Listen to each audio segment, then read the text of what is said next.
So, and we should now be recording. Greetings, viewers. I have more plugs than Radio Shack, and here is the first one. Making his 7th appearance on this channel, it's Dario Nardi, PhD, who is a world-renowned author, researcher, speaker, and expert in neuroscience personality and body-mind practices. For more info on Dario, visit darionardi.com. The purpose of today's event is to go through Dario Nardi's EEG brain readings of Megan Lavota, taken while she was executing various cognitive tasks. But that is not all. We will also be going through Socionics legend Dr. Victor Model G. Gulenko's diagnosis of Megan's sociotype. Victor, a Jungian at heart, defines a sociotype as a structure of the collective unconscious which controls the interaction of physical, intellectual, psychological, and social manifestations of personality. For an explanation of these PIPS levels, go to page 16 to 36 and 395 to 403 in Victor's book Explaining Humanitarian Socionics. It is called Psychological Types, Why Are People So Different? The book includes 64 subtype profiles, 4 for each of the 16 Jungian types as seen by Victor. Every page is worth reading, even the copyright page. I have no smooth segue for this next. Dario interrupted me. No smooth segue for this next bit, but I reckon Dario will be glad that I've said go visit radiancehouse.com to see the books he publishes, which includes Neuroscience of Personality, Our Brains in Color, 8 Keys to Self-Leadership, and Interaction Style by Dario's former mentor and now equal theory partner, Dr. Linda, mustn't forget the V, Behrens. Linda considers herself fortunate to have been a former student of the late, great Dr. David West Kersey. Linda Behrens integrated the Jungian functions into the Kersey temperaments. I will mention here that Dario and Linda type people by crossing the 4 temperaments with the 4 interaction styles. Arguably, that mention was a digression. Now to Megan Lavota. Her eponymous YouTube channel is both very popular and helpful for those looking for self-growth wisdom. Now on to Amanda. She has been replicating Dario Nardi's EEG research. So Dario is not just making this stuff up, folks. He's not an ENTP. Now, last but not least, we have someone who, unlike me, is essential to this event, Elena, who will be interpreting for us. Now over to Elena to interpret my introduction, then hand over to Dario, who will tell us about the EEG testing procedure Megan went through. There we go. Great job. I may omit a word or two. Please don't hate me. You should go into either rap or auction. Да, мы собрались здесь, чтобы обсудить несколько идей. В первую очередь представить людей, которые здесь присутствуют. В первую очередь Дарио Нарди, который это известный автор многих книг на тему Personality. Его книги можно найти на сайте radiancehouse.com. Также у нас присутствует Виктор Гуленко, который известен, особенно в пост-СНГ странах, за свои работы по гуманитарной соционике. Тоже хотели обсудить его недавно вышедшую книгу 16 типов, доступную на Амазоне, где подробно описываются детали каждого типа и подтипа. Очень интересная книга. С нами также на коле Меган, у которой есть свой YouTube-канал по саморазвитию, достаточно популярен. И с нами еще Аманда, которая занимается E.I.E, делает похожую работу, которую проделал Дарио. Очень интересно послушать. Dario, I think we're on to you. Oh, fantastic. Yeah, I heard my name. So yeah, a little bit about the process. And pretty much everyone goes through this process. It's something I've been doing since 2006, but didn't really formalize it the way it's done now and the kind of report people get until maybe 2012 or something like that. You know, the first few years are just research. So the person gets hooked up with the cap, and it's very stylish. you know, as much as can be in a medical environment. And people like to get their selfies. They do 1 hour more or less of tasks. It's about 20 tasks. The design is somewhat similar to what's called the Human Connectome Project, which uses fMRI. And that's a series of hospitals and institutes around the world that are trying to look at the functional specialization of different parts of the brain, verify that by people doing math problems and reading stories and so on. I don't use fMRI, I use EEG, which is a different technology. I won't say better or worse, it's different. And they do more tasks for a shorter period of time, and which is fine, actually. So the tasks range all over the place, and the purpose is to stimulate the brain in many different ways. Meditation, assigning their name, doing math problems, sorting values, playing with some words in different ways, like they might do in middle school, drawing their hands, listening to music, using their phone, giving a speech, sorting among dating options, you know, many different things. And, you know, because I want all of the types to be interested in some way. So they do this 1 hour protocol, and I do notice some things live on the computer screen, but for the most part, it is computer analysis afterwards that produces a report. And just I'll say briefly about the report is that we have this visual here of sort of a bird's eye view of the brain, the neocortex, actually, the outer layer of the brain. And I look at 20 different regions, not all 20 are shown here, but and for those of you who know the book, I only talked about 16 then because I had a different EEG unit, but now there's 20. And we look at how the person's brain was active as they did different tasks, and over the course of the session as a whole, just the amount of activity in each section and the kind of activity. That's one way to look at the brain. It's sort of short-term and contextual, and scientifically it has a reliability of about 2 months. Then I look at analyze the brain another way, and that is how the different parts interconnect, how they work together. So the result is a network.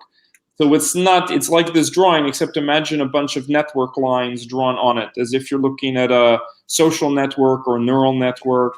And those connections only form because of long-term habits. So things from childhood can show up. The impact of a career, of course, will be there. Because we're talking about the skills level of a person. I mean, yes, emotions and personality, behavior, perception, all of that mixed together in a very organic way, where I view personality as one factor, a very major factor. One factor also sex, career, culture, age, potentially relationships, but I can't speak to that deeply. And that portrait is nice. It has a reliability. I mean, this is in the literature, neuroscience literature. It says it has a reliability of about 2 years. So I would say, you know, when looking at Megan's results or someone's results, we want to see, you know, what is she doing now in the short term? How is she using her brain? We want to know more of the long term. How is the brain wired? And maybe those are similar or different. You know, some people very different. Many people they're reasonably the same. And then keeping in mind that career plays an impact, and that I've done a lot of work with ENFP, so a type that's close to ENFJ, looking at the impact of all of these factors. And I just started initially to do some review of the ENFJs out there to look for, you know, what flavors of ENFJ are there. First of all, I want to say just briefly, as a taster, that I have not read Victor's book yet, but like him, I would say there are definitely flavors of each type. and that those flavors manifest differently in each type, but the flavor categories themselves seem to be pretty consistent. And yeah, so we can talk about some of the flavors of ENFJ. And by the way, Megan, I found an ENFJ named Claire, who's French. She lives in Paris. She's 2 or 3 times older than you, but her brain and yours are very, very similar. Interesting. Yes. So it's Yeah. yeah, and of course she has continued in human resources, and it might even be a window to where your brain might evolve down the line in the future. That is interesting to know. And another thing I want to say, I don't want to get too ahead of you, Alina, for translating this, but just so everyone knows, I know this is a factor. I was going through a major career change during this time. I actually was about to quit a job and was struggling with not like managing, like I had all these different freelance projects I was doing at once, and I was very tired, and I ended up getting a new job like a month after that. So I know a lot of material like that I've read mentions that that's kind of a factor. So just something to note. Okay. Dario, and I have a quick question for you. You said that the reliability of your test is at 2 months or 2 years? Because you said it depends. So there's 2 ways to analyze the data. And one way, which is just looking at different brain regions, how they're active during the session itself, that has the reliability. Oh yeah, that's a nicer one. More up-to-date reliability of 2 months. And then the other kind of analysis I do with the brain wiring, which looks like a network, that has a reliability of about 2 years. For some people, it can be much longer than that, but this is just a statistical average. Yeah. Okay, all right. Yeah. Виктор, тогда вот небольшой перевод. Вы знакомы с Дарио, поэтому большая часть, я думаю, это просто продублируется. То, что он начал свою работу в 2006 году, но она стала как-то более-менее публичной только в 2012 с какими-то первоначальными репортами.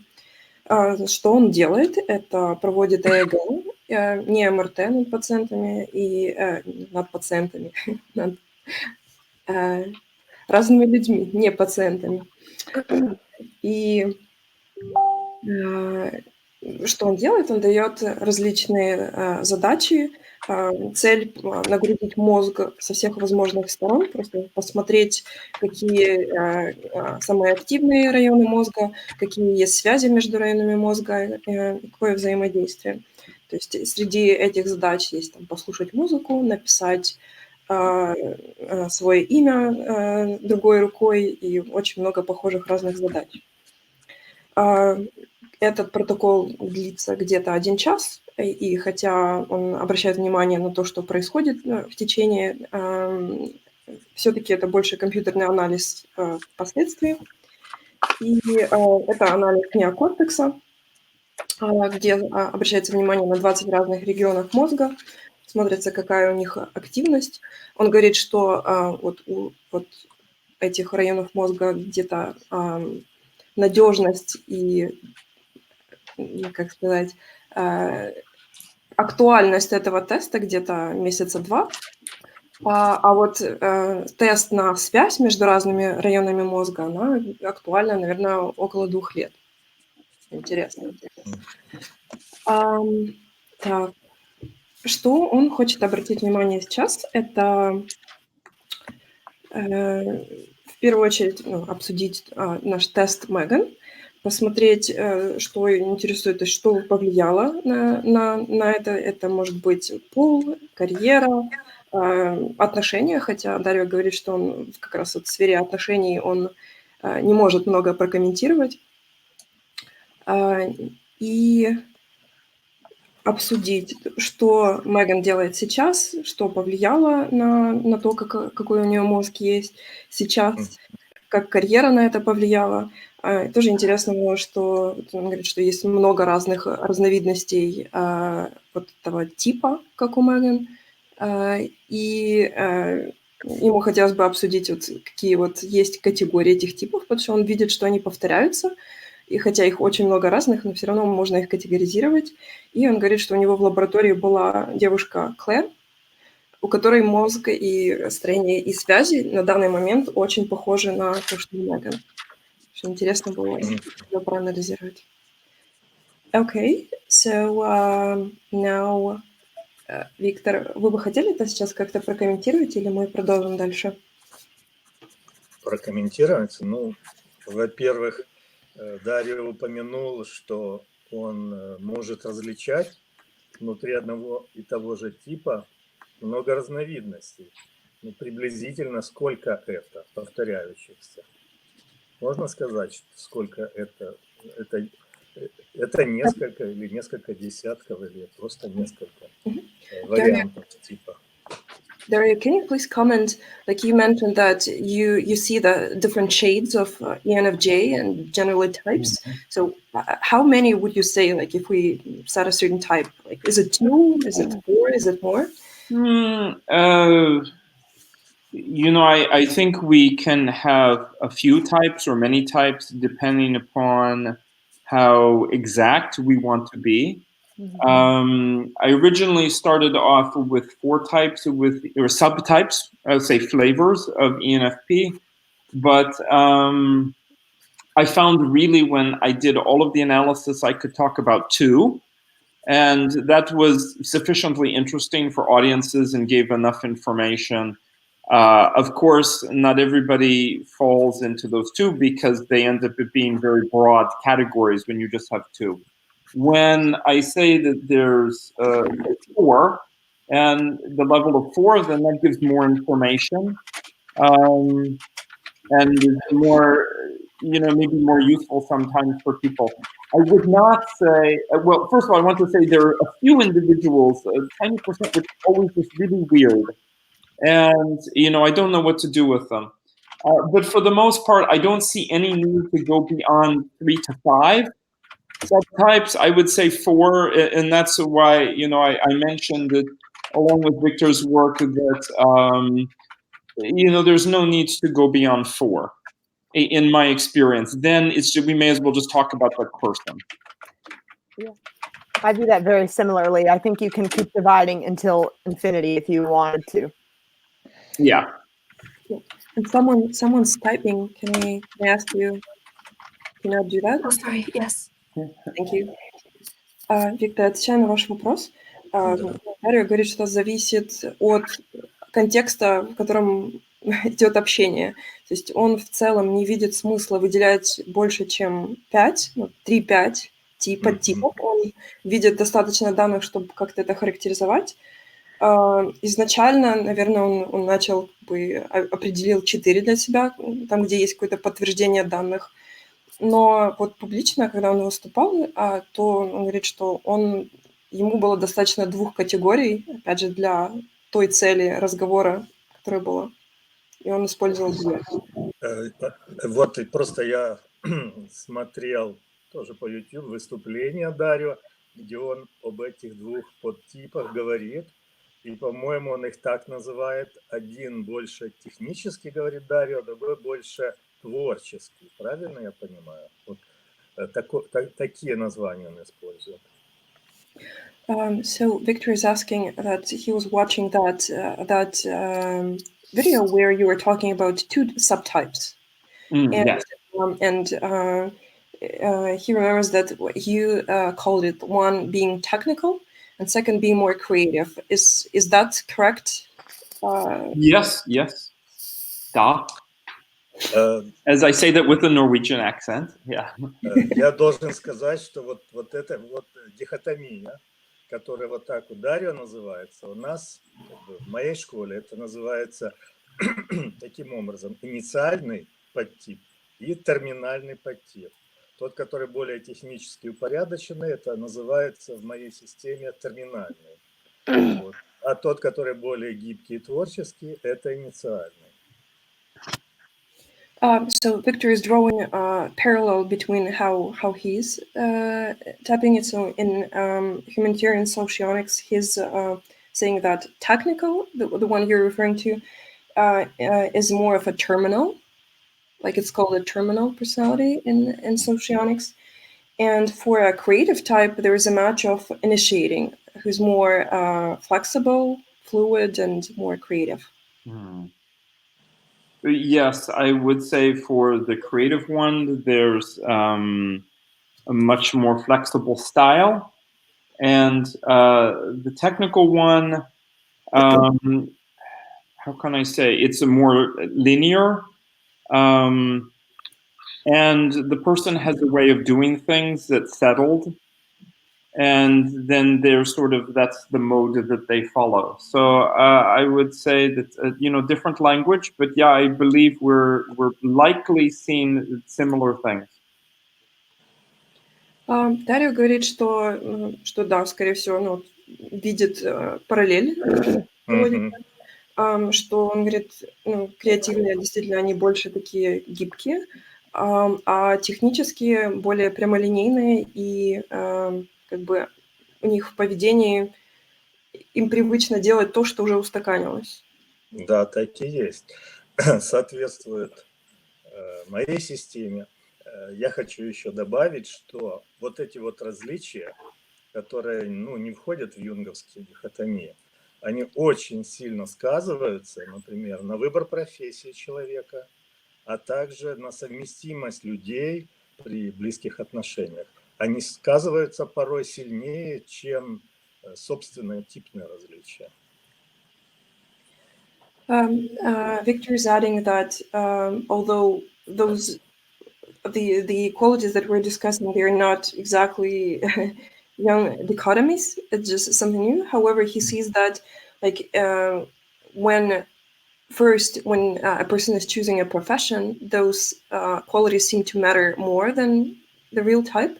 And also in interpersonal relationships, like the subtypes seem to often matter more than, again, the type. Interesting.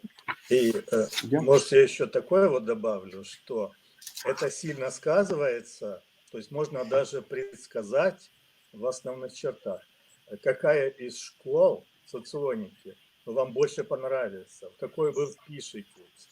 Вот если взять, допустим, наше направление, гуманитарная соционика, это для инициальных людей понятное, и они с удовольствием изучают нашу школу. Если взять людей терминальных, которые более технические, и более занудные, да, то они, скорее всего, в гуманитарной соционике найдут много недостатков и будут искать соционику больше построенную на каких-то жестких схемах типа модели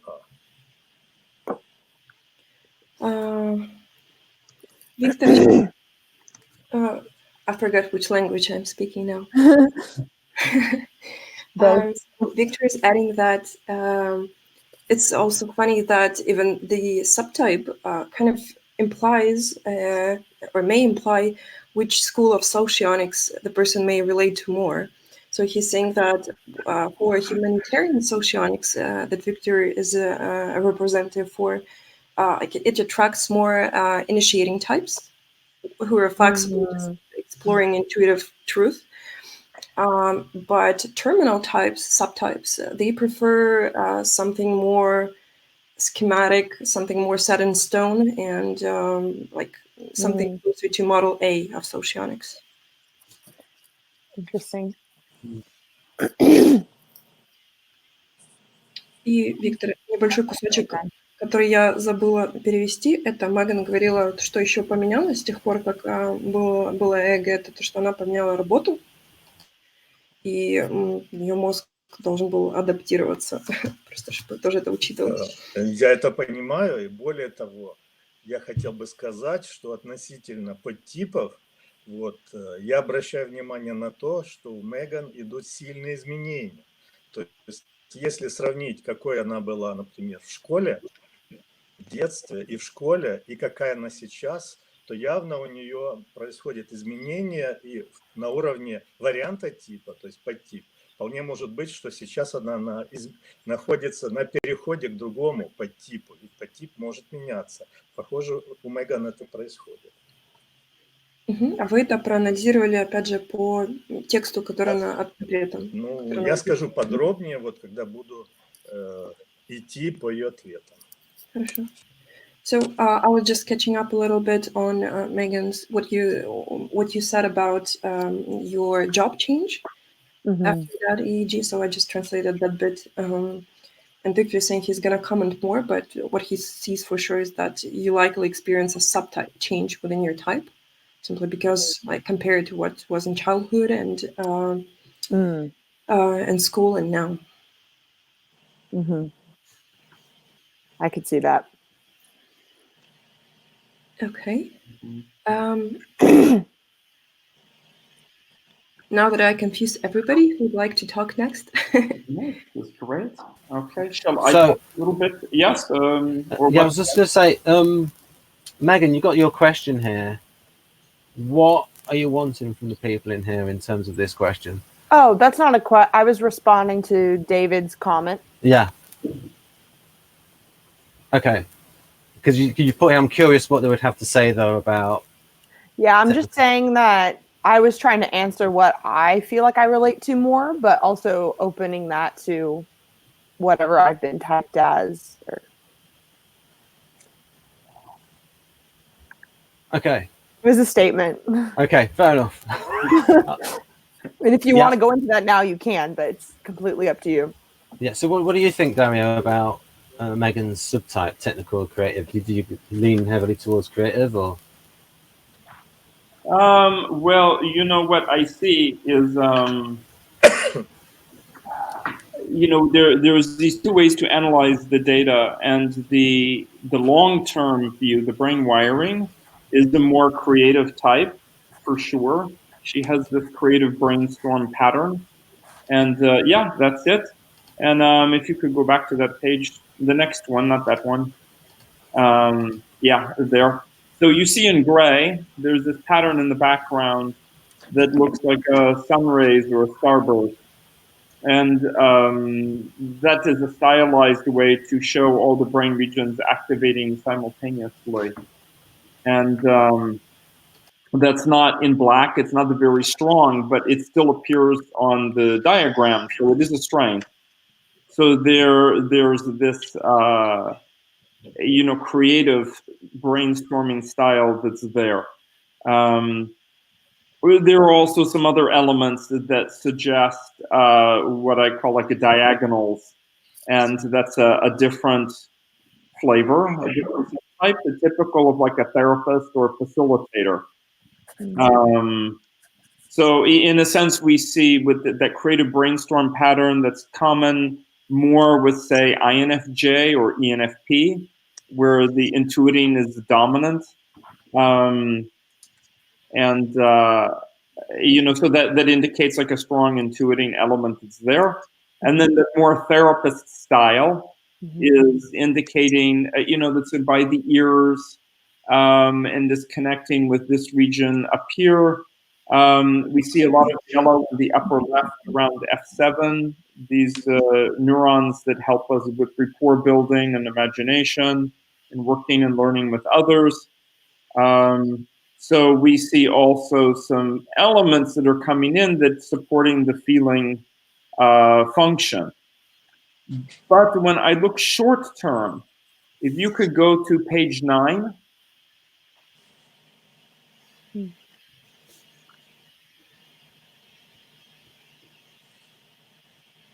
You're almost there. Yeah, so the next page. Yeah. So this is interesting in that all of the regions that Megan is using right now strongly.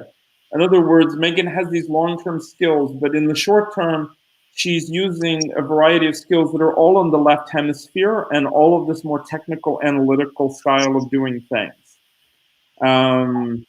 And that doesn't mean she's skilled at all of these. That means where the brain is putting resources, where energy is going to, where the voltage is happening. So maybe some of them, like the last one, like P3, maybe that's not actually a strength, but her brain is putting emphasis there. So I see this long-term pattern that's more on the creative side, but in the short term, I'm seeing a much more technical focus. And so if Megan keeps up what she's doing short term, you know, for another few years or whatever, she'll likely transition to a more technical or analytical style of doing things, and her brain wiring will change and reflect that. Mm-hmm. I have been intentionally trying to integrate like my shadow, and I'm very into like just the individuation, like shadow work sort of stuff. Mm-hmm. So that's interesting to me because I'm intentionally challenging myself. Like, yeah, and there's a mix here of skills here on page 9 that are both supporting intuiting and feeling preferences, the functions. But at the same time, there are also some that are supporting more sensing and thinking, especially the last two, mm-hmm. With that C3 and P3, which were much more common with the sensing thinking types. Interesting. Yeah. In fact, it was really nice when I was in Paris in November. We had several NFPs. And then we had one ISTJ pop in, and the ISTJ had very strong C3, just standing out from everything else. And that was a great example, you know, that scripted guide way of thinking about things, that you have this sort of box of patterns to rely upon and just repeat those. Physical mm-hmm. patterns, mental patterns, templates. And then the tactical part is that's popular with ISTP. Yeah. I was very stressed about money and resources at this time period. Like it was just at the back of my mind frequently. So I don't know if that's related. You know, stress can sometimes have a different impact on like maybe it's in the part 1 of the report. Yeah.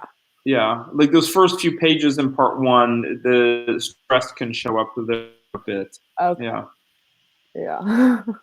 Dario, did you say it? Which type did you meet in Paris? Was it ISTJ or ISTP with C3 active? Oh, so it was 19 different people, so it was all different types, but a lot of intuiting, feeling folks. But there were a few ISTJ and so on there as well.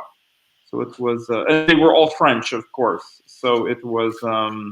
There was also a cultural influence on the results, visibly so.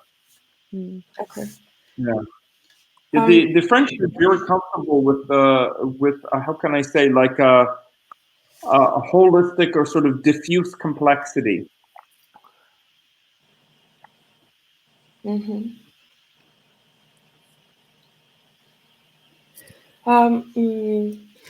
Дарья говорит, что когда он смотрел на ЭГ Меган, первое, что он видел, он разделил на то, что просматривается как длительное, то, что уже имеет длительное воздействие, и то, что проявилось либо недавно или используется вот какими-то периодами. Значит, то, что доминантное, то, что давно проявляется, это интуитивный компонент, потому что он наблюдает вот в типах из MBTI, это будет INFJ и ENFP. Вот в них похожие паттерны проявляются. Очень активный регион F7, который возле уха, который отвечает за воображение, за работу с другими людьми. Вот это доминантное, то, что он видел. Но интересно, из более краткосрочного, то, что он обнаружил, это большая склонность к анализу, к каким-то техническим проявлениям. И он говорит, что это не значит, что она в этом преуспела или очень хорошо это исполняет.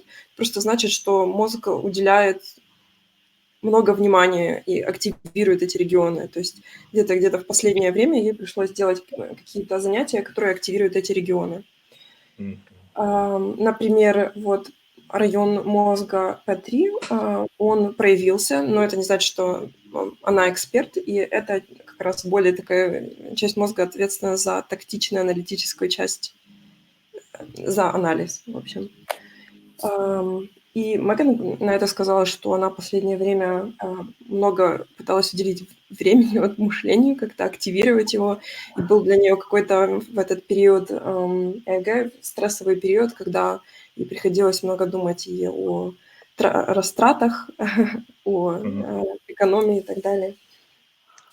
И Дарио говорит, что когда он был в Париже, проводил какой-то тест на... там были представители типов ISTJ, вот по MBTI тип. И он говорит, что там вот были похожие районы мозга, активировались такие, как C3, то есть когда вот человек уже делает что-то шаблонное, повторяет. И у Мегана он тоже наблюдал вот эту вот часть, как кратковременную. Понятно. Да, но Дарио еще при этом говорит, что у французов, в принципе, наблюдается какая-то вот такая вот общая активация мозга такая, которая показывает сложность во всех районах мозга, какая-то особенная, то есть это тоже было фактором. У французов? Да, да, то есть он это называет diffuse complexity, сейчас я подумаю, как это на русском сказать. Диффузная сложность. Спасибо. Ну, если как термин переводить. Да. I was wondering about this question too, the one that's on the screen. Which is it? Are they... Oh, go ahead. Uh-huh. Just can you do it in the reverse way? Like, can the brain results predict type? I would say that the brain results have a statistical relationship with type, and they're pretty good at weeding out easily like half the types. For example, in the 4 that are shown on the screen here, the one that's a second from the left, if I saw that, I would think, oh, there's no way that this person is, say, INTJ or INFJ. Like, I mean, I haven't seen one like that in, 50 some odd people total of dominant introverted intuiting. More likely is going to be ESFP, ESTP, but potentially it could be some other types. And so it's just, it's not a rule-based kind of experience. It's more a statistical experience. Меган спрашивает насчет вот вопроса, который я на презентации, насколько, наоборот, можно предсказать, когда ты смотришь на ЭГ, и по ним можешь предсказать, какой тип человека. Не предсказать, а обосновать. Ну, вот здесь же только 4. Да, Вот но он говорит, что статистика... Это связи между вот разными регионами мозга, правильно? Устойчивые связи между центрами, которые вот в этой системе 20 электродов. Да, но сейчас он комментировал не конкретно этот слайд, он говорил, что в целом есть где-то с 50%, наверное, статистически вот, вероятностью можно это сделать, но это не точное попадание, но просто вот если посмотреть, как это происходило, то где-то в 50% случаев можно быть верным, угадать. Понятно. And what is the slide that we're looking at right now? So this is not based on a deep statistical analysis, but it's based on my experience that instead of just 2 flavors of ENFJ, let's talk about 4 flavors of ENFJ. And these are the 4 common patterns that I see. And not every ENFJ will be, exactly this. Many of them will be a blend of 2 things. But these 4 are the ones that are the most common. And at the far right, that's sort of the extreme creative example.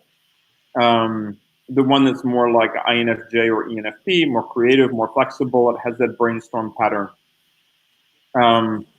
Then we go, moving from right to left, the next one where you see in the front, or the top of the circle, they're called frontal bias. In neuroscience in general, they consider that somebody is likely to be more extroverted, although not necessarily. I actually like the word, the Victor's word, or English translation, dominant, because an INTP could be like this, or ISTJ. If it's an introvert, usually they have experience as a manager or as some kind of leadership position, so they gained this. Whereas young people, especially young ENFJ, ENTJ, ESTJ, might have this even when they're 20 years old. And this is activity more at the front of the brain. It's more extroverted. Everything is worked out. The person has a very quick responses, but we don't see a lot of reflection or integration going on. Maybe they do that in their very private time, but the emphasis is on this very rapid executive style, your corporate executive style. Then moving further left, they call even field. So you see like this. That's more common with types like ESFP and ESTP. And the person has a more conventional or meticulous style. Meticulous meaning wanting everything to line up and to be just right. This person actually has a wide range of skills and capacity because all of the different regions are connected in some way, but they're connected in a very even way. So the person will view themselves as being diverse and flexible, but from the outside, actually, their thinking is very linear, and they're very poor extroverted intuiting. That's what I would say is the behavioral hallmark of the type.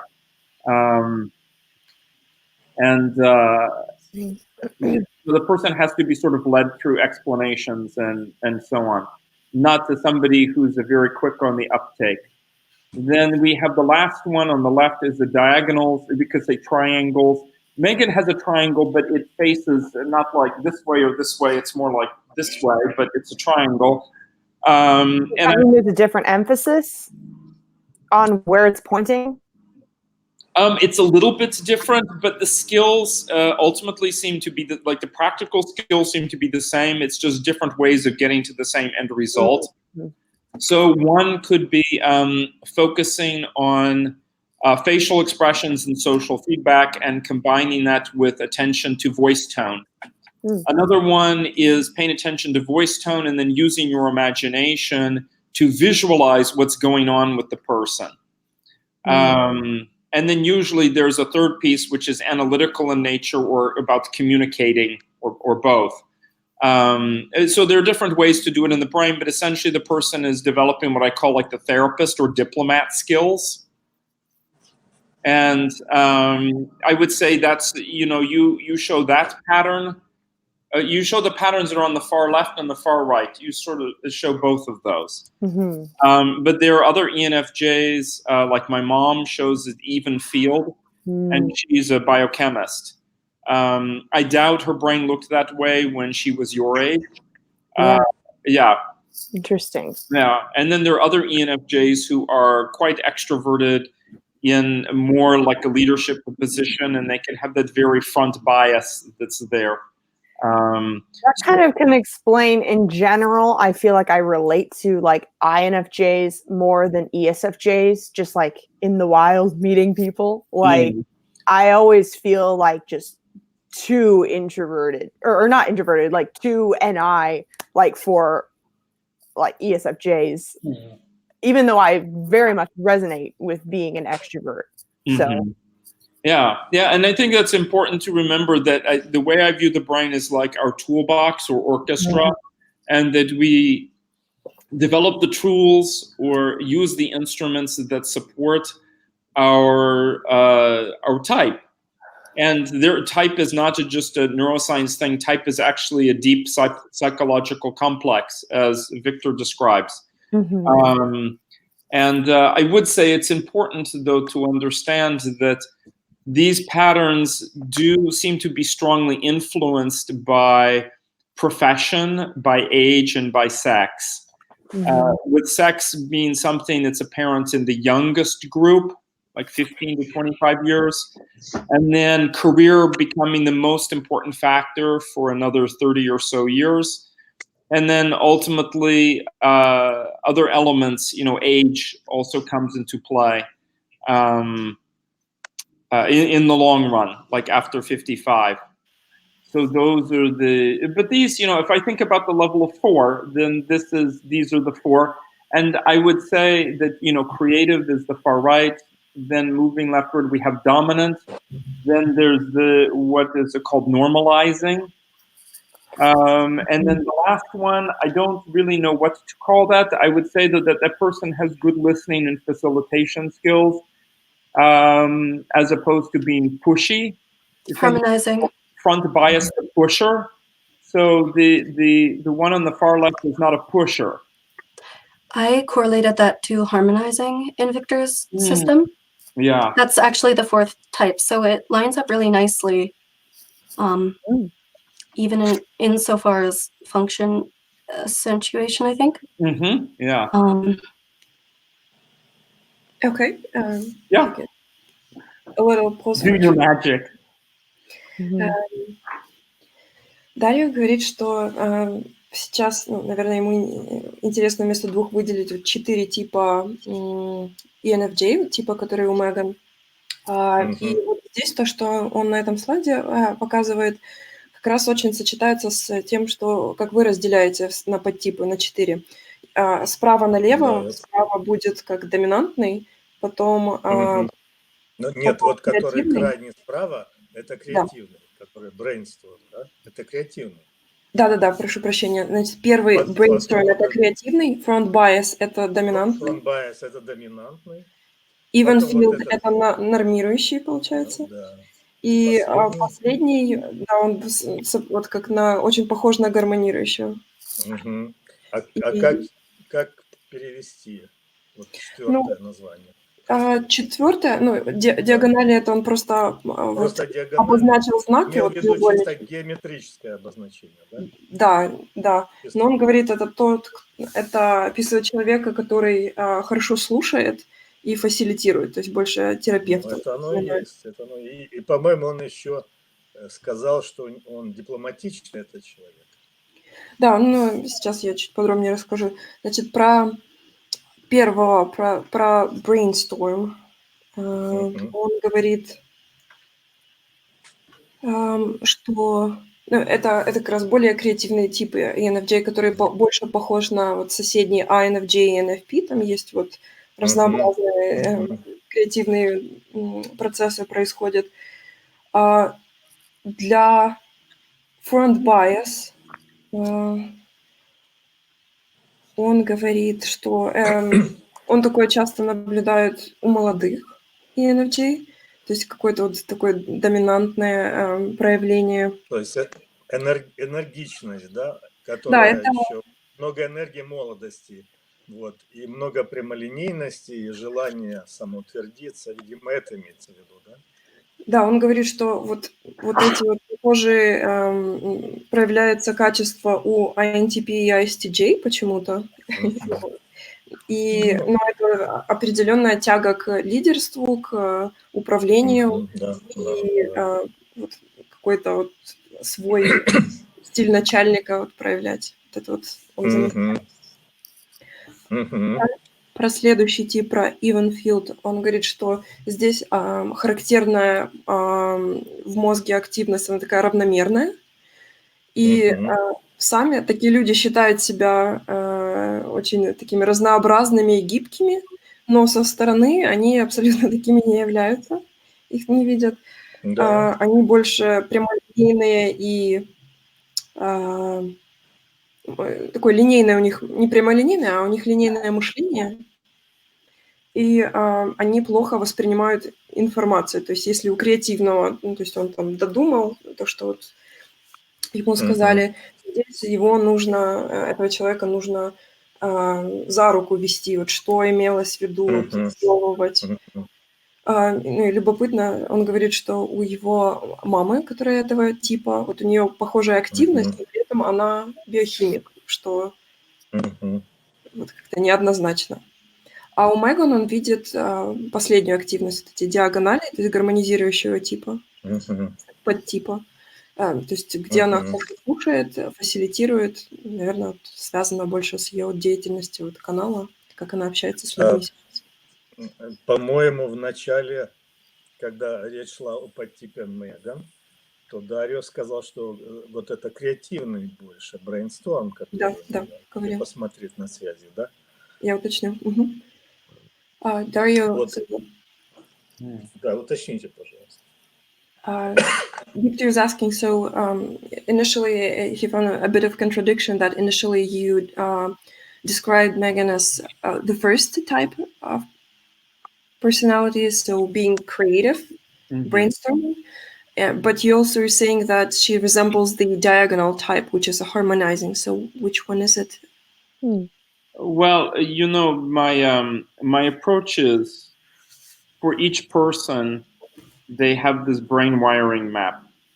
And one way we could characterize that is to try and force it into one of 4 boxes.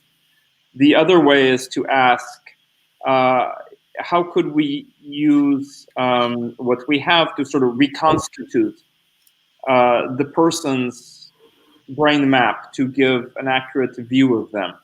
So I would say, you know, she doesn't have dominant brainstorm because then that would be all in black, but it's a little bit softer. So it's a strength, but it's a soft strength. So I can't say that's number 1. It is, however, uncommon among ENFJs.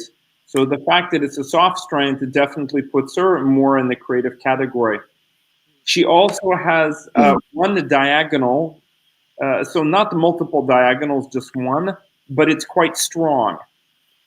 So that also indicates a strength, but a soft or secondary strength.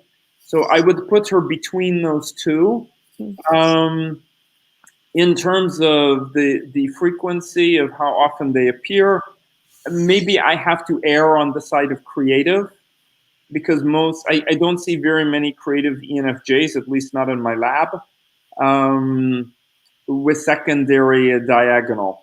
And if I said she's, you know, one and then the other, and I put those together, then that actually gives like a reasonable facsimile, an approximation of her result. Just like I could take diagonals and front bias and merge them together, and that would create, you know, an approximation of somebody else's result. So nobody has exactly, well, no, some people are very close to you know, very, very strongly one of them. But in this case with Megan, I would have to say, you know, we want to pay attention to both. And it may be that she's in transition or something. I do believe, is my last thought, that these flavors actually are underlying, you know, they transcend the brain wiring. So the brain wiring is like a way to realize the flavor. So question just really quick is, would you say that the diagonal one is more common for ENFJs then? Yes. But I also have a bias in my data set of a lot of NF women in their 50s in helping professions. Yeah. And my profession has been more creative than helping, at least thus far. So yeah, I don't know. So I would say, based upon what I do know, I would say that the creative is first, and then that the we'll say harmonizing is second. And then the other two don't really show up. I mean, certainly the front bias and so on is not there. Even in reading Victor's descriptions, harmonizing was my second choice as far as what I related to. So, okay. Дарио говорит, что можно использовать эти боксы как просто человека разместить какой-то один из них, но это не даст четко, даст меньше информации, чем описать человека двумя подтипами, с которыми он ассоциируется. Alina, I'm going to go to the bathroom, just so you know, while you're talking. Okay. Он говорит, что, в принципе, для вот типа, как у Меган, ENFJ в MBTI, ему мало приходится встречать креативного подтипа. Он смотрел. Он видит два подтипа, с которыми вот, мягкие проявления и того, и другого есть, креативный и гармонизирующий. И креативного, наверное, он видит больше, ну, опять же, исходя из того, что они ему редко попадаются. Он на это больше обращает внимание. Но что он точно не видит, это вот два типа, которые посередине, которые доминантные, вот они вообще не видны.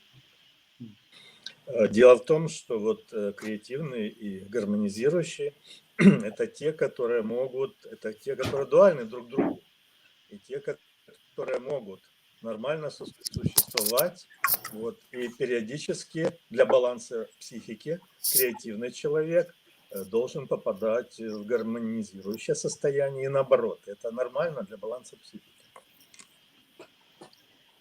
Victor is saying that from the perspective of duality of human nature, it's common for one person to transition between two states. So duality would be in the case of the terms that you're using, so even field and front bias would be the duality for one thing, and brainstorm and diagonals would be another kind of duality. So he's saying that it's normal, it's expected that the person would be fluid somewhere in between the two. And now that I look closely at her result, I would say that even field is last. So I would rank it as fourth. And therefore, because it's the opposite of the brainstorm creative pattern, that one would then rank first. So that's a way to do it if thinking in terms of opposites, because she does have some front bias, and so I would say the front bias is a third. Can you come again about what you meant by even field being first? I'm not sure I understood. No, I meant even field being last. Oh, so the last. If we were to rank them for her, then the creative one on the far right would be first. The one on the far left, the harmonizing, would be second. Front bias or dominant would be third, and then the even field, the normalizing, would be last. Just looking closely at hers, and because normalizing and creative, at least here, are the opposites of each other, I think that makes sense. Дарио говорит, что если расположить вот в порядке уменьшения, то есть как эта активность проявляется, то, наверное, сначала это креативный, потом гармонизирующий, потом доминантный и в самую последнюю линейный, нормирующий. Но он согласен. Так и есть по отношениям. По отношениям так и получается, что креативные и нормирующие на близкой дистанции вот плохо уживаются. Они выталкивают друг друга. Потому что один несет строгий порядок, а другой несет свободу и свободу выбора. А тут, наоборот, порядок закрепленный. Victor is saying that it's understandable and it's common that, like, let's say, creative and normalizing, so which would be brainstorming, even filling your wording, they do not live well together. So they're kind of the opposites, because one is bringing chaos and creativity, and another one is just being very linear, and I'm not sure if stagnant is the right word. Having a convention, a way of doing things that's set.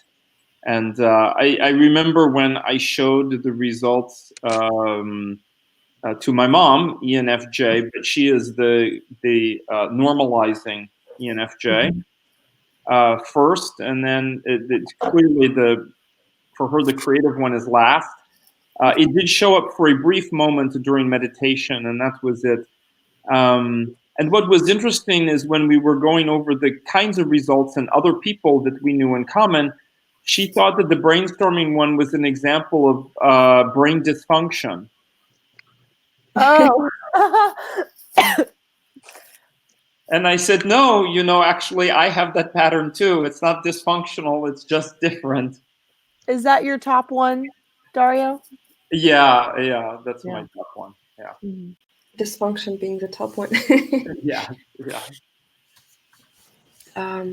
Да, Дарья говорит, что у его мамы она типа нормирующая ENFJ, и что у нее, когда он говорил что что у нее в момент медитации какая-то креативная волна проявилась, а вообще вот если расположить, опять же, в порядке уменьшения, то вот первый это нормирующий, и креативный последний. И смешно, что когда... Это хороший пример, но есть еще более интересный и показательный пример. Если взять Бена, который очень креативный, и он проводил дискуссию с Джеком Мароном, который представляет жестко нормирующую позицию. И вот это столкновение этих противоположностей, это было настолько очевидно и заметна несовместимость этих подходов. Так что этот пример можно взять в качестве хорошей иллюстрации, как плохо уживаются между собой креативный и нормирующий, жесткий и свободный. Victor is saying that probably another example from life would be when Ben talked to Jack Aaron. I'm not sure who that is, so I'm hoping I pronounced it correctly. Yeah. So he's Ben being a representative or creative subtype, and Jack being a normalizing subtype. So Okay. there was a clear clash of two opposites. Yeah. I can get along well with the harmonizing INTJ, probably uncommon, but maybe occasionally it's there. And I don't necessarily like there's some friction with the dominant INTJ, but I also appreciate that they have skills and get things done in a way that I don't. So there's a little bit of respect to their, even though I feel like they could benefit from some more listening skills or allowance of others. But yeah, the conventional one is the kind that when I think of it, it sounds like some kind of nightmare end scenario.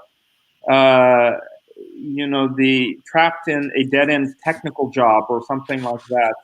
But there are many INTJs who are actually quite happy in their technical for 40 years. So it's their focus is on other things in life. So I just want to add that I've realized through my trying to figure out my career that I really want to work for myself. I have an entrepreneurial sort of spirit, and as far as the FJs that I have a hard time getting along with are I want, as far as I see my FE, I want to create new ways of how everyone can get along. I'm not very interested in maintaining how things are. And even with ENFJ, this is more common in my experience to butt heads with ESFJs. But sometimes it seems like the way other people use FE, it's trying to shove things under the rug and things like that. And I have a very hard time with that. I want to add warmth. I want to make the world better. I don't know.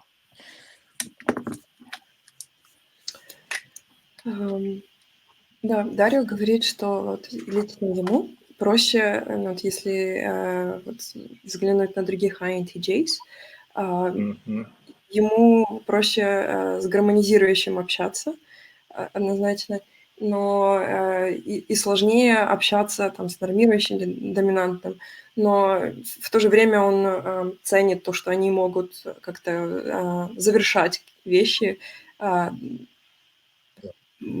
ему не удается так хорошо.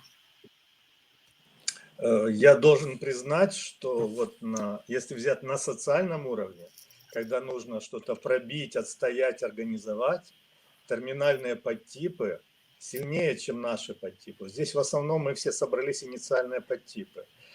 А наши эти противоположные, они на социальном уровне, не в творчестве, конечно, а именно когда что-то пробить, закрепить и достичь результат такой общественно значимый, они сильнее, чем мы. Victor is saying that he's referring to us. He just pointed out that everybody here in the room is likely an initiating type, just being on the harmonizing or creative axis. And he's saying that comparing us to terminal subtypes, the terminal ones would be the more of achievers or accomplishers. So they're in a social sense, they're stronger than us. Because they can get things done in a very efficient manner. Yeah. Well, if something is known, then it's easier to to work through it in an efficient way. I feel it for me as INTJ, it's a challenge to be both efficient and creative. Yeah. If you're innovating something if you want to create something that's never existed, there's no procedure for like how other people have figured out how to make it efficient. Ben or Victor, could you explain a little bit the difference between static and dynamic in the among the subtypes? Виктор, вы бы могли объяснить разницу между статическими и динамическими подтипами? Статика и динамика – это различие между типами, это не между подтипами. Между типами. Статики и динамики – это связано с темпераментами, с уравновешенностью или неуравновешенностью нервной системы. So Victor is saying that it's not a difference between subtypes. It's more of a type thing. So like if in MBTI there were similar terms like turbulent and confident or something in line with that. So that's the line. So it's like a temperament, but not subtypes. It's like a different layer. Could you zoom in again a little bit?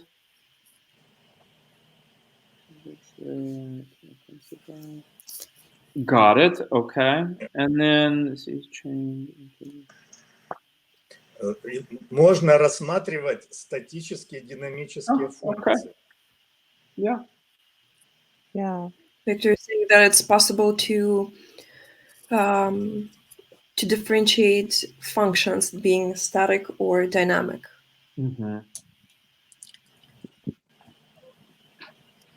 Самая статическая функция – это структурная логика. Она жесткая, неизменная и будет стоять на своих позициях, пока хватит сил.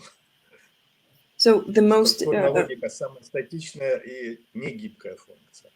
So the example of one function being the most static would be structured logic, which is introverted logic. Just it's not gonna bend. It's just very, very, very static. И если подтип нормирующий, то эта функция будет обязательно усилена в нем. Поэтому можно сказать, что да, нормирующий подтип самый статичный. And just extrapolating, if let's say the introverted thinker would be a normalizing subtype, then that function would be even more static and even more accentuated.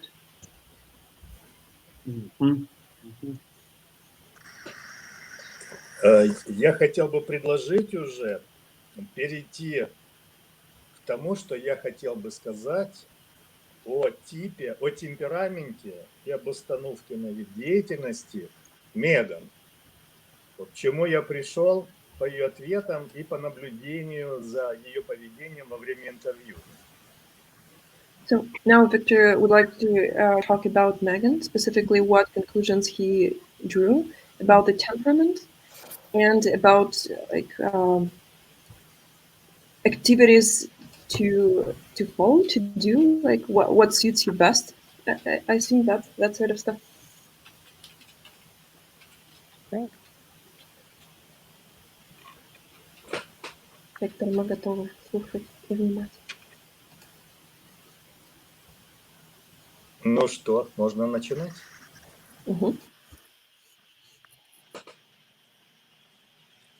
Я правильно понял, что мне дают слово, чтобы я реализовал, что получилось, да?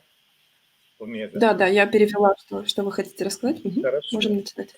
Значит, сейчас я просто перечислю из того, что я слышал, наблюдал, и дополнительные вопросы, которые ответила Меган, да, все это кратко в 10 пунктах я объединю, вот, и в этих пунктах можно четко увидеть, например, установку на вид деятельности и отчасти темперамент. Okay, so Victor is gonna essentially, he has around 10 points how he summarized his observations, but mostly he's gonna go about your inclinations to certain activities. Вот такие пункты. Я не знаю, как лучше делать. По пунктам, наверное, буду зачитывать, а вы переводите. Они короткие.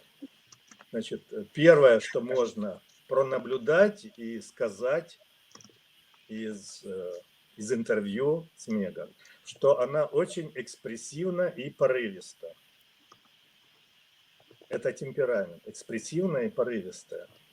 А порывистая, как бы это вы описали по-другому? Порывистая, ну вот это такая, которая легко срывается с места и куда-то устремляется. Спонтанная. Это вот порывистый темперамент. Victor is Не saying, совсем спонтанная. Это не совсем то, что спонтанное. Скорее порывистая. Вот представьте себе, что открывается дверь, да, и врывается человек, как бы на одном дыхании. Вот это вот порывистое. Он может это сделать не спонтанно, он может как бы специально туда войти. Вот порывистое, это такое, ну как бы ускорение присутствует. То есть начинает очень быстро, а потом это постепенно снижает свою скорость. Вот это порывистость. so the first thing, Экспрессивность и порывистость. Не знаю, как даже перевести. Экспрессивность и порывистость. постараюсь. So the first thing that Victor... Но это не спонтанность, вы поняли? Что это не одно и то же. Yeah, so the first conclusion that Victor is drawing about your personality is that you are very expressive. So that refers to your temperament. And the second word, I'm having trouble of translating the meaning, but it's like you can escalate fast. So not necessarily like not spontaneous, but like you speed up quickly. Yeah. I see that. И если пронаблюдать за реакциями Меган, вот, за ее движениями, за темпом ее речи, за движениями ее глаз во время обдумывания какого-то сложного вопроса, все это вербальные и невербальные признаки линейно-напористого темперамента.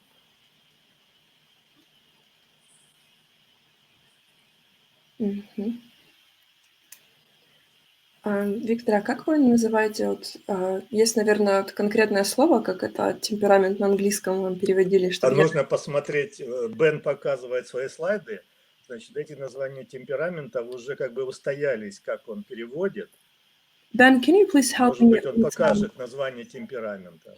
The temperament, I'm just trying to not do over translating. There's a specific term for temperaments. Yeah, I'll look for the slide. Yeah. Thank you. Just so we refer to it correctly. У нас по темпераменту были такие вот онлайн-встречи, и там этот перевод уже как бы закрепился.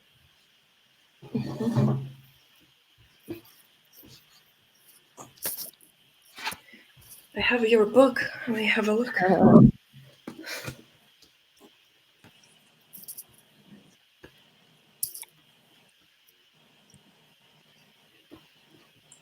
Sorry for the lack. We're just trying to name things correctly here.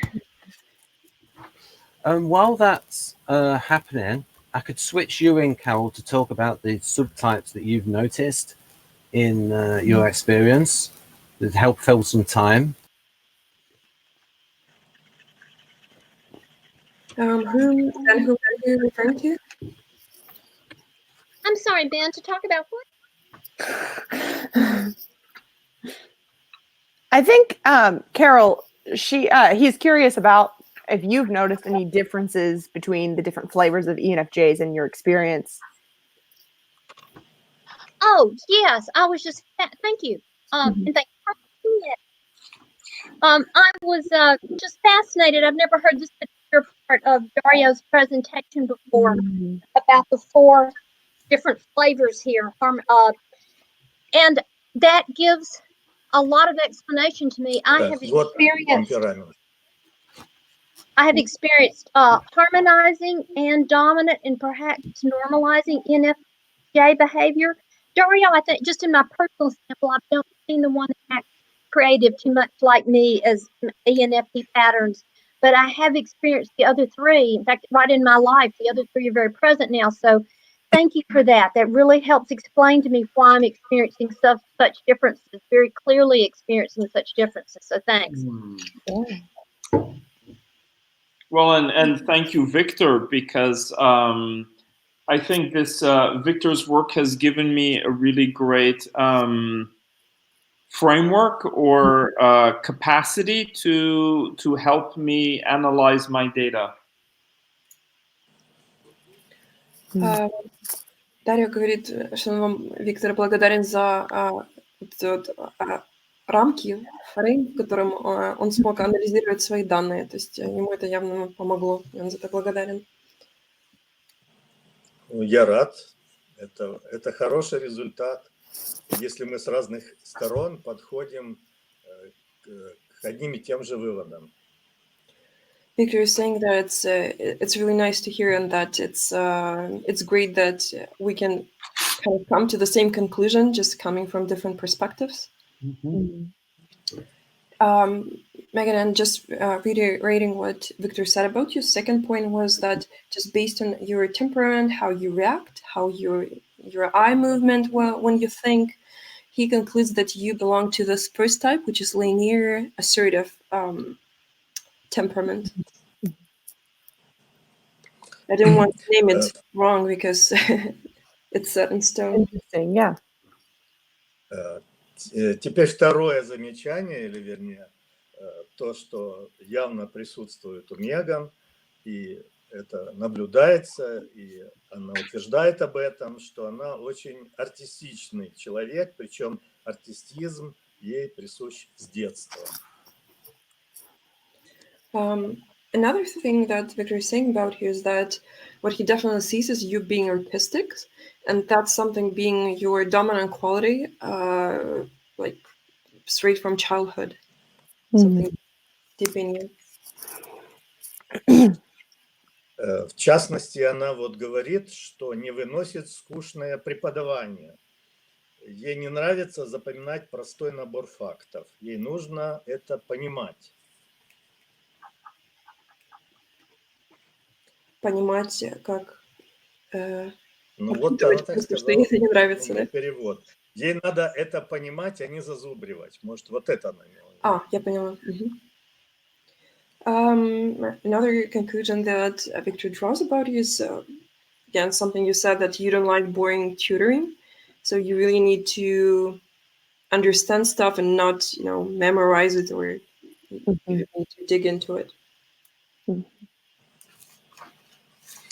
Дальше следует из интервью такой вывод, что Меган обладает эмпатией.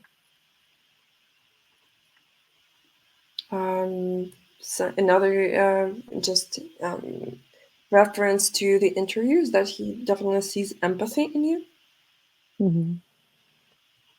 Это в пользу, конечно, этики. И есть еще один пункт.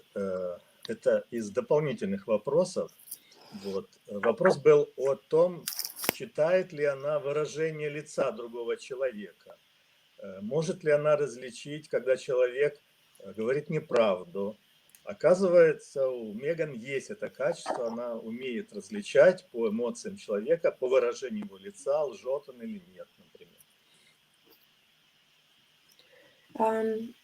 As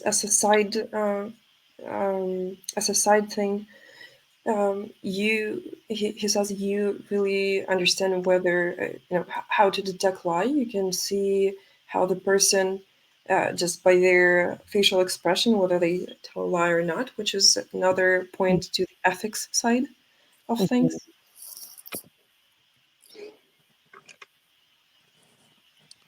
Следующий пункт.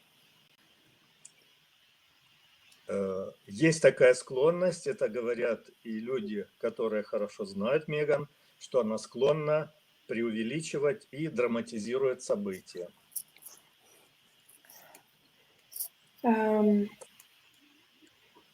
Another quality that describes you would be that you escalate quickly and that you tend to dramatize certain events in your life. Mm-hmm.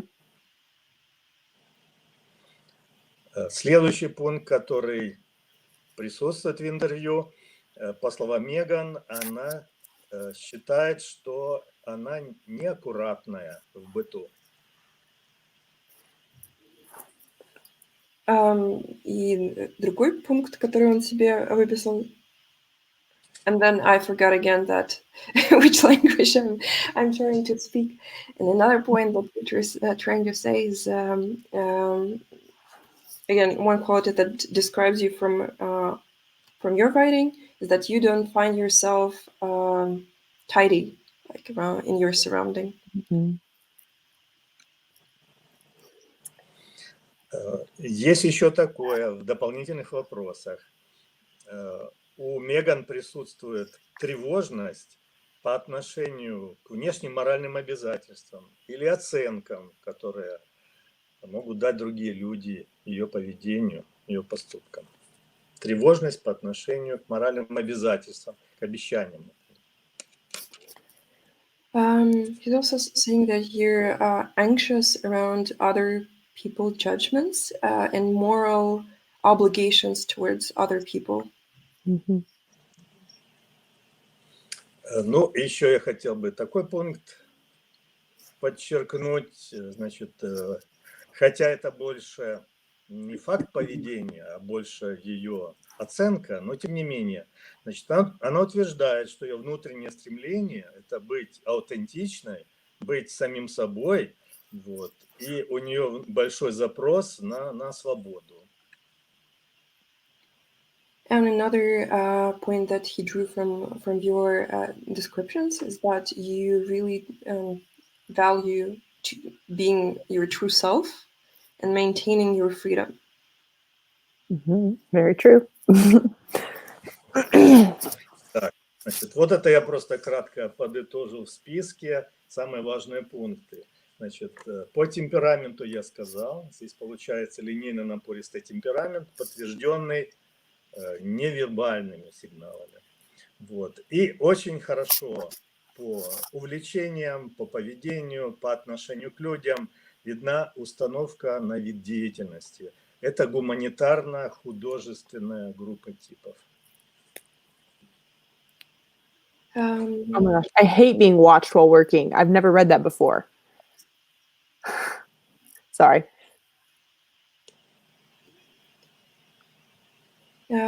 Yeah, so Victor is summing up. So essentially, Mm-hmm. these are the top qualities that he just drew as a summary of your behavior, your personality. But he's saying as he's very confident that you have this linear, assertive type of temperament, Mm-hmm. and that the activities that suit you best would be of humanitarian, artistic direction. Mm-hmm. Теперь получается автоматически, если мы соединяем темперамент с установкой, получается линейно-напористый гуманитарный тип. Это соответствует этико-интуитивному экстраверту.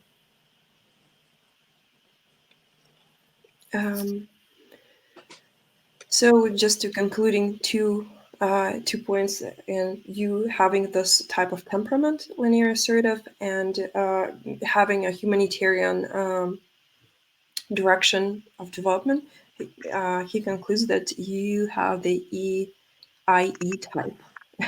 Yay! Yay! Yeah. Еще пару слов хочу добавить по отдельным функциям, которые проявляются у Меган в поведении и в описании своих привычек и особенностей поведения во время интервью. Значит, по некоторым функциям. Две функции назову. Это согласно модели G.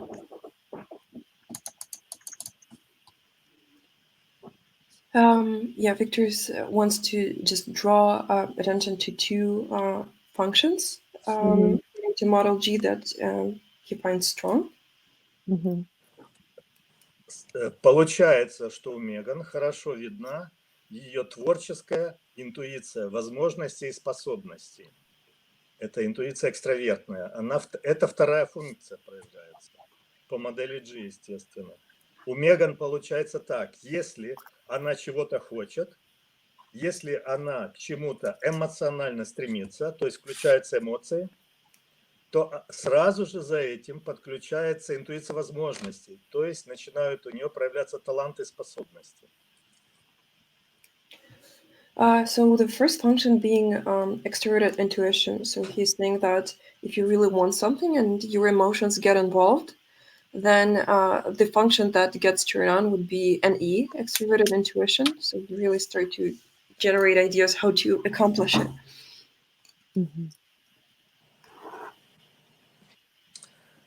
И хорошо, еще приведу пример этики отношений.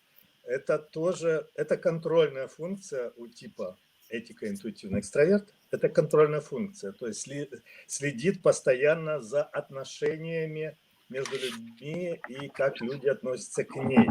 Вот эта функция тревожная. Как раз Меган в своих ответах подтвердила, что у нее очень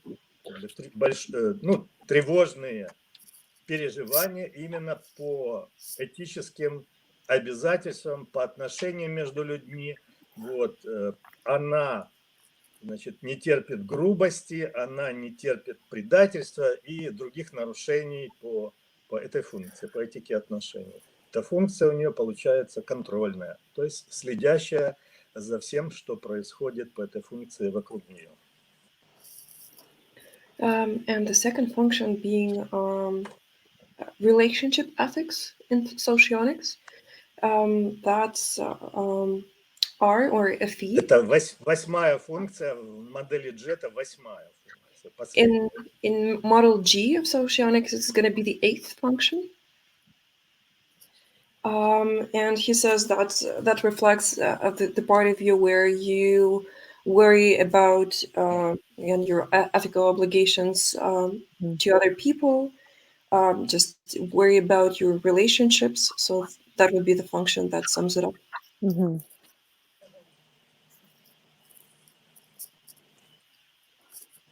И остался подтип. Скажу два слова, какой подтип получается и какие там есть индивидуальные особенности еще.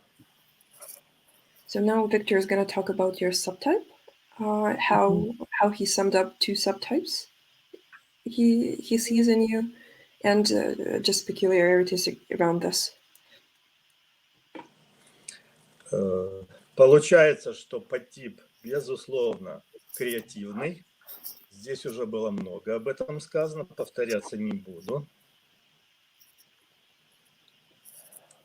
So the first one is being definitely creative. So he says a lot has been said about it, so he's not going to repeat himself.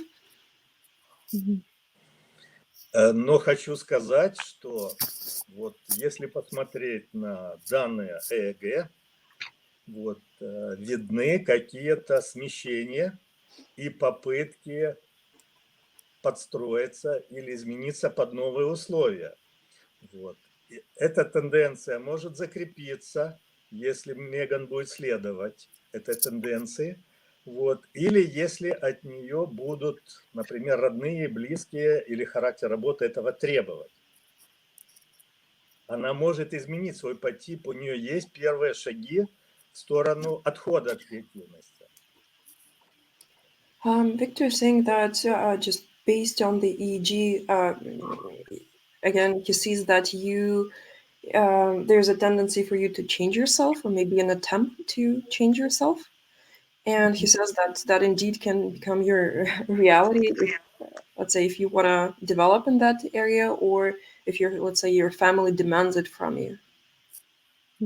Interesting. В частности, Меган сказала в интервью, что она сравнивает себя с поведением в быту, я имею в виду, своей матери, вот, и она согласна с тем, что надо быть более упорядоченным, более следить за чистотой и порядком в доме, и что она даже смотрела какое-то видео, как становиться более хорошей домашней хозяйкой.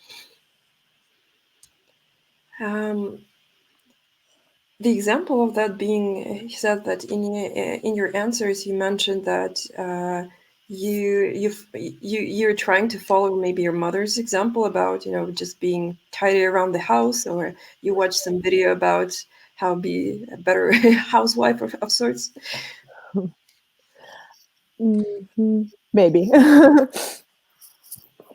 Значит, получается, что вот этом вот как бы характере активности центров головного мозга видно, что начинают проявляться те функции, которые отвечают за нормирующий подтип.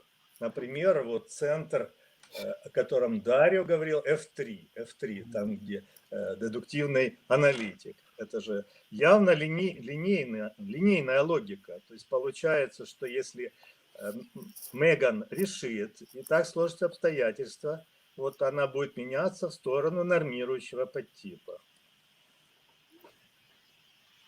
Да, только это, наверное, C3, а не T3. T3 это больше район, который ответственен за... Смотрите, вот я открыл вот именно вот отчет Меган, да, и здесь есть FP1, F7 и потом F3. Так и называется дедуктивный аналитик. F3. F3. F3, дедуктивный аналитик. Это тот же отчет, который Дарья показывал.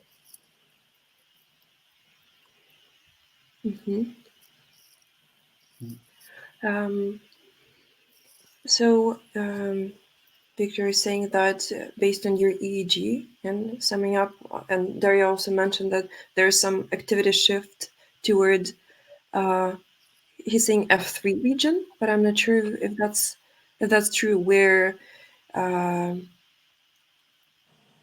analytical and verbal reasoning, that's the one that Ben is showing here, is being stressed, and you're attempting to develop it more thoroughly.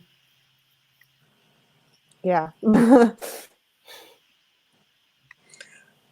То есть можно подвести итог, что внутри у Меган, и это отражается в работе коры ее головного мозга, вот видны попытки, стать более упорядоченным, правильным человеком, который все доводит до конца. Это и есть шаги в сторону изменения к нормирующему подтипу. So he's saying that you're trying to make a shift toward a normalizing subtype, where you're trying to be more tidy, structurized, and taking things towards fruition. Yeah, I've been really actively trying to ground myself, like make my ideas reality, get into a routine and stuff, because it's starting to stress me out a little bit. Меган говорит, что да, это правда, что она очень пытается чего-то добиться в реальной жизни и материализовать то, что у нее в голове происходит, и это доставляет немало стресса. Ну, и хочу еще сказать об индивидуальной особенности. То есть, смотрите, несмотря на то, что креативный подтип, есть одна функция, которая усилена у Меган больше, чем в норме для этого типа. Это интуиция времени. Victor is also saying that for your type, you have an eye very strong compared to an average of your type. So I actually have a question. I've heard before, I'm not sure if this is model A or not, but I've heard before about like the E.I.E, F.E, or N.I subtype, and I've always related to the E.I.E, N.I subtype. But is that something different, or does Victor honor those or talk about those subtypes as well? Меган спрашивает, говорит, она не уверена, что это может быть модель А, точно не помню, откуда это. Там был подтип интуитивный. Это то, что есть и в гуманитарной соционике, или... Можно сказать так, что интуитивный, да, но какая интуиция? То, о Дело в котором том, вы что говорили, интуиция времени. если у креативного подтипа усиливается интуиция времени, да, то получается как бы самопогашение. Это не очень хорошая ситуация, так как две интуиции, но одна медленная, другая быстрая. Они сталкиваются, они мешают друг другу.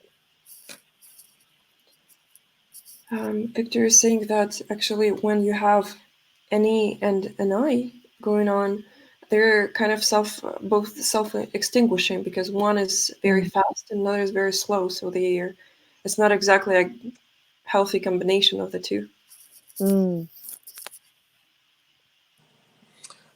Вот по интуиции времени, интровертной интуиции, да, я когда сказал, что это акцентуация, я имел в виду ее интерес к метафизике, к экстрасенсам, к эзотерике и другим мистическим, трудно объяснимым вещам. So when Victor said you have an I accentuation, what he meant is more of that your interests lie somewhere in esoteric, something mystical, something that's difficult to explain, that sort of stuff. So it's not necessarily that those two intuitions live together. У типа этико-интуитивный экстраверт данная функция демонстративная. То есть таким вот как бы мистическим предчувствием и снам, и другим образом только тогда доверяет наставник, если он находится в стрессе, и если у него такая ситуация, где привычные действия не приводят к ожидаемому результату. Это нормально, как демонстративное проявление Т. Но если же эта функция проявляется вот так систематически, это говорит уже об акцентуации.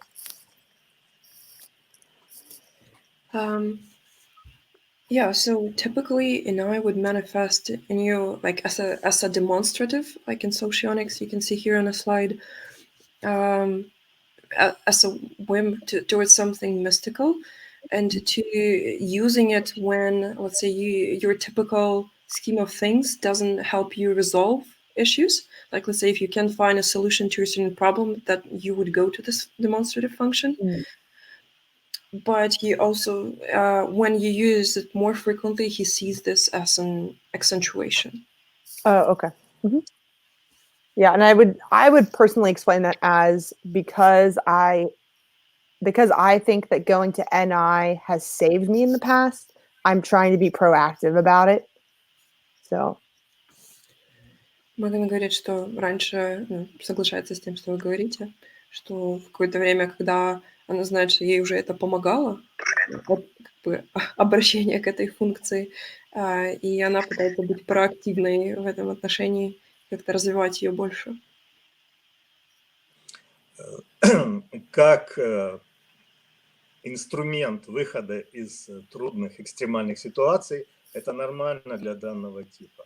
Но если и в обычной жизни начинается использование этой интуиции, вот это говорит о том, что уже это акцентуация. And he's saying that like if you go to this function, being an ENFJ, if you go to an I, that would mean like as a temporary measure when something bad is going on and you just need resolution. But if you use it in ordinary life on everyday basis, then it means it's accentuated. Okay, great.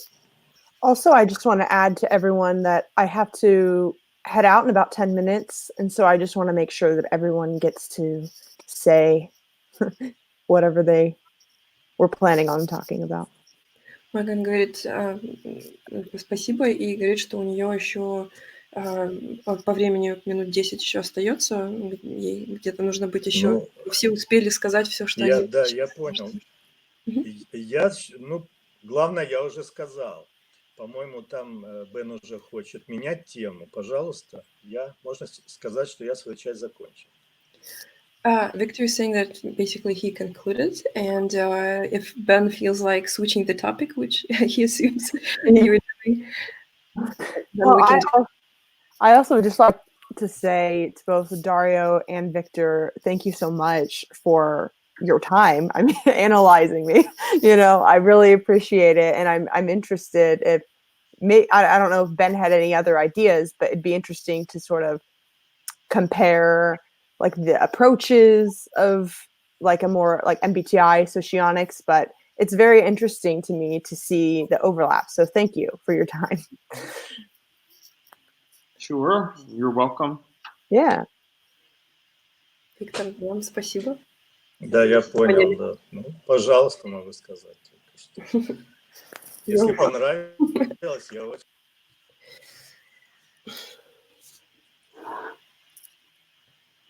Ben, is there anything that you'd like to cover?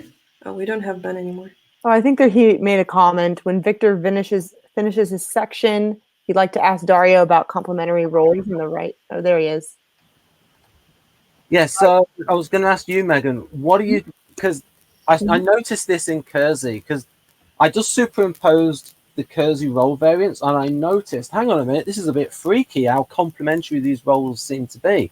And I just wonder if, I think you play the role of educator, and do you also find these roles, like you might necessarily have to maybe supervise the people you educate in, or sometimes you have to go like ENTP. Now, they had ENTP as inventor, but we also know them as like very good debaters, and Richard Feynman was called the great explainer. And I just see all these roles as very complementary for, say, a teacher. Hold attention, ESFP, explain, ENTP, supervise. They just seem very complementary.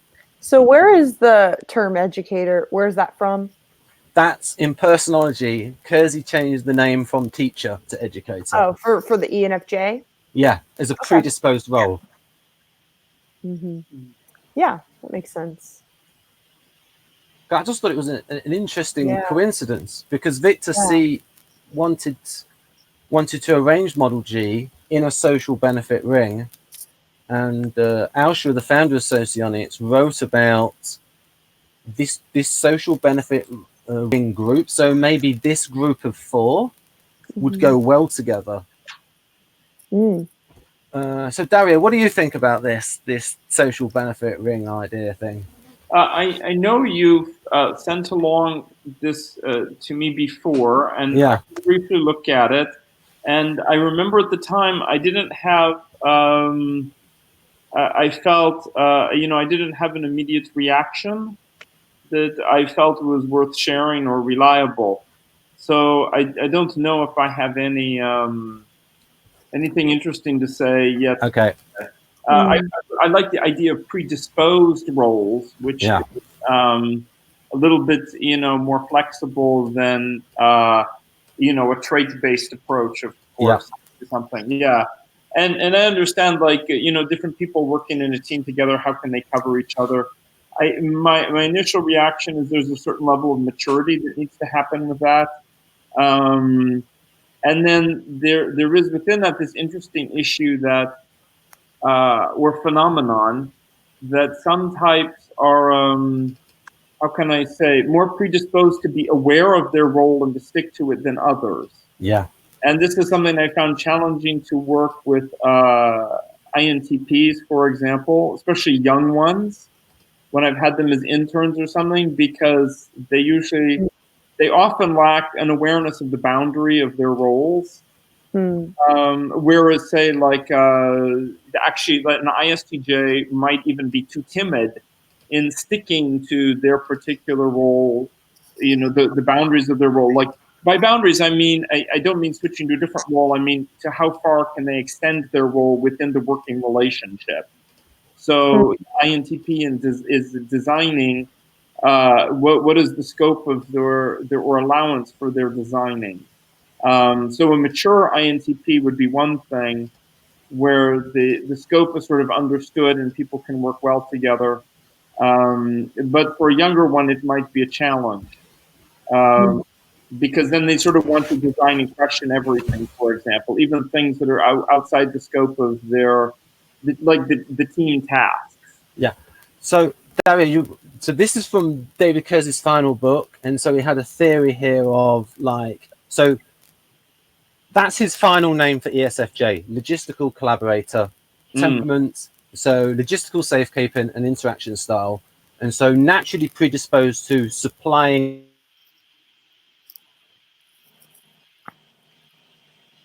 Yeah, I would say, you know, in the military terms, the ESFJ specializes in personnel. Yeah. As opposed to morale or intelligence or something like that.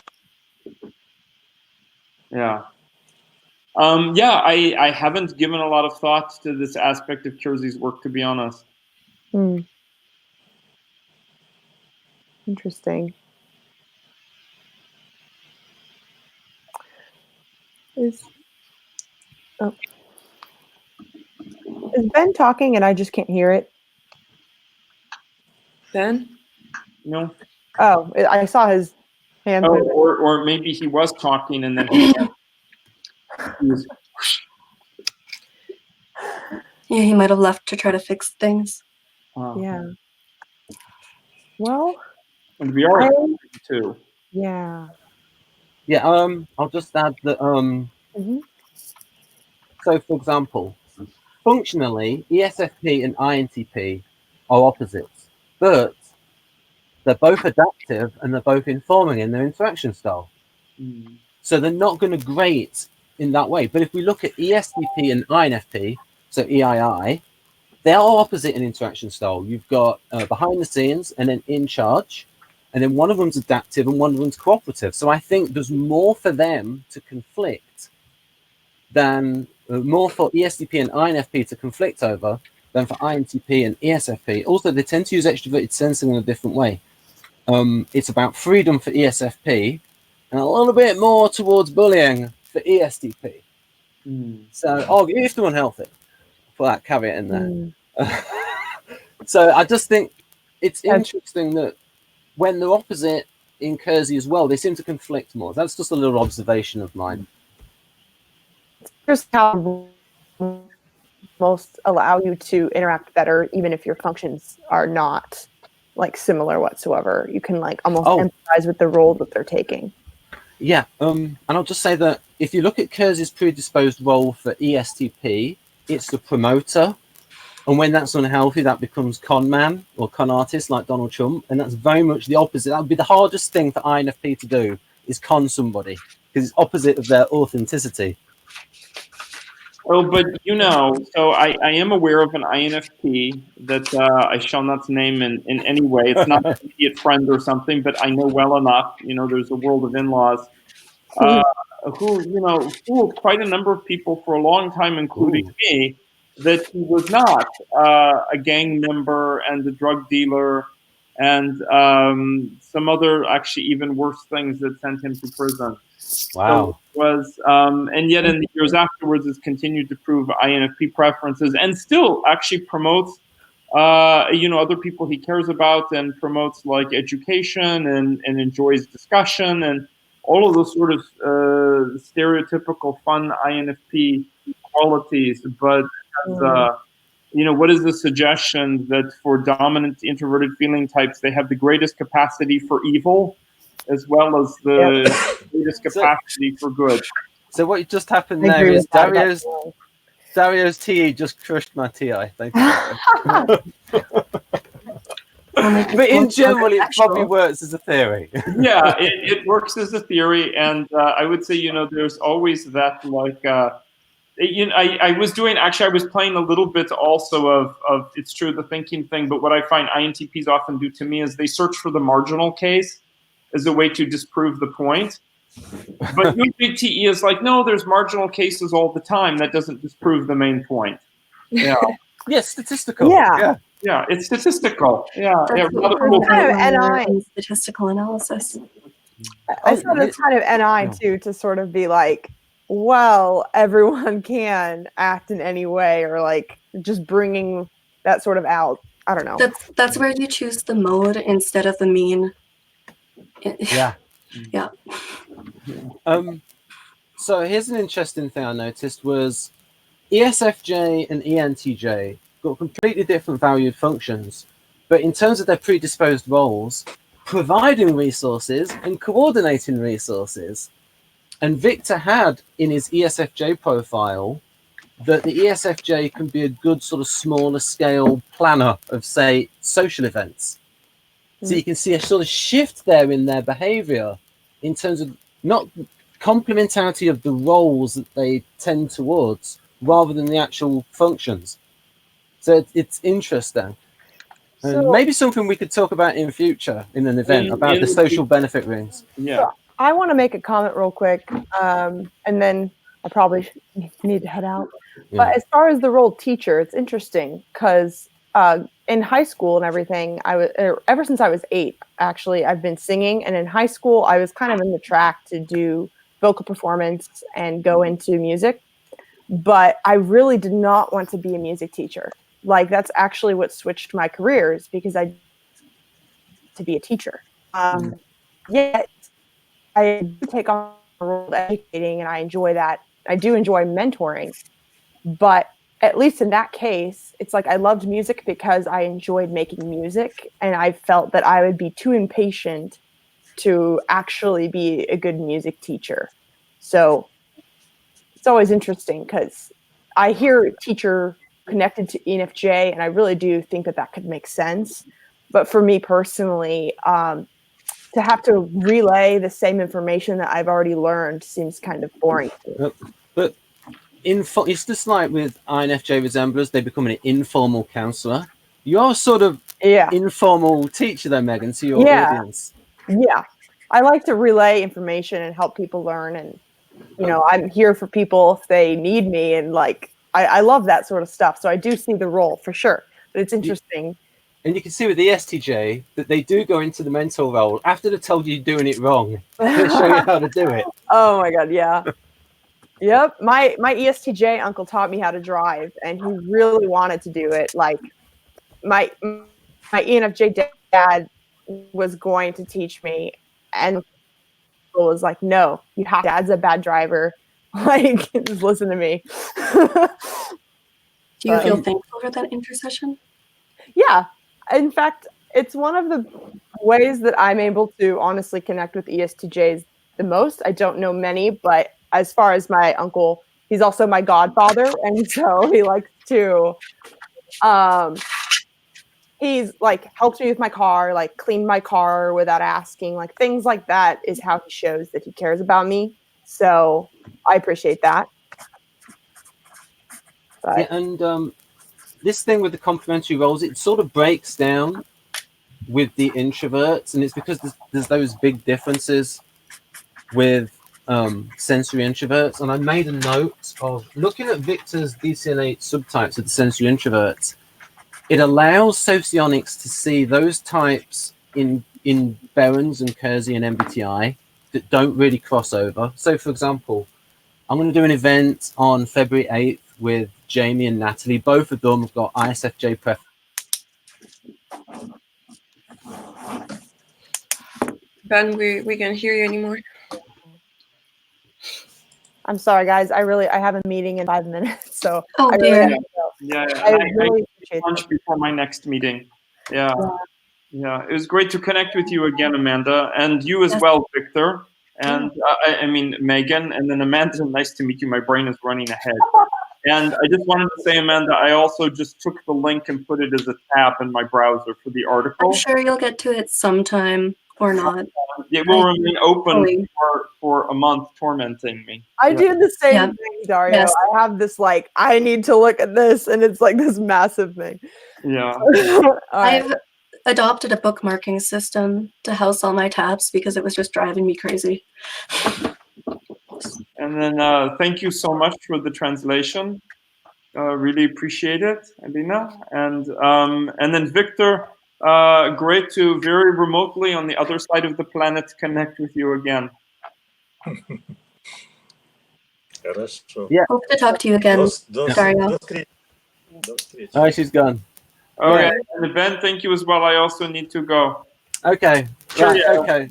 Thank you. Thank you. We'll talk about that in future. So hopefully Dario will be around for the pips levels. Yes, yes. And you know, Ben, I am going to be in London at the Type conference at the beginning of April. Okay. Yes, Noted. not too far of a train ride, you know, through the English countryside. Yes. Beginning of April? Yeah, April 2nd through 4th. Yeah, you never want to schedule an event for April 1st in case people think it's a joke. Yeah, Right. yeah. Right, so I better wind up the event. My inferior FE has picked that much up. So goodbye, folks. I'll end the live stream now unless oh yes, Amanda. Yes. Later. Yes, later. But anyway, Dario needs Amanda lunch. can say though that Dario's not making it up and she has duplicated his work. There's a Right. duplication. Emulated Yeah, then. there's different forms of replicate. Whatever. Yeah, That's a yeah. conversation for another time. Right, but you've done enough to know he's not making it up. Anyway, so I'll end this broadcast. No, it would be good to hear. Maybe I can connect with